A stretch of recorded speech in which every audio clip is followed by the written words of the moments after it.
এই যে লায়লা তোমাকে 200 কোটি টাকা খাবেন বলছিলাম, হ্যান্ড ক্যাশ 10 লক্ষ টাকার চেক আমি মিডিয়ার সামনে দিছিলাম এবং আমার যে ডেবিট কার্ড পাসওয়ার্ড সহ দিছিলাম, কিন্তু তুমি সময়টা কাজে লাগাও নাই। এই যে দেখছো সুন্দরী নায়িকাটা 200 কোটি টাকা খাবেন হয়ে গেছে, তুমি এখন শুধু জেলাস ফিল করবা আর আফসোস করবা, আর কাজে আসবে না।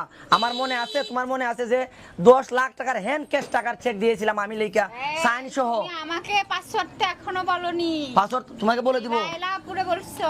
ওই নাও লায়লার টাইম এখন নাই, এই নাও ডেবিট কার্ড 7579, ঠিক আছে? এখানে ওই যে লায়লার যে চেকটা লেখা ছিল ওই যে তোমার নামে, এই যে এই টাকা তুমি কালকে সকালে তুলবো, ওকে? ঠিক আছে। ওটা কত লক্ষ টাকার চেক আমরা একটু এই চেকটা আমি লিখছিলাম ব্ল্যাঙ্ক চেক, মানে 10 লক্ষ টাকার যে চেকটা আমার সাইন হয়েছিল ওইটা আমি মানে করে তারপরে দাও। আচ্ছা ওটা সব তোমাকে 1 কোটি টাকার চেক দিব। ওরে দিছিলাম 10 লক্ষ, তোমাকে দিব 1 কোটি টাকা। আর ওই যে 75 শপিং এ যাওয়ার জন্য এইটা তাহলে নিয়ে যাব। এই কার্ডে যত টাকা আছে তুমি 10 বেটে শপিং করতে পারবে, শেষ করতে না হলো। আচ্ছা লিটন ঠিক আছে? ভাই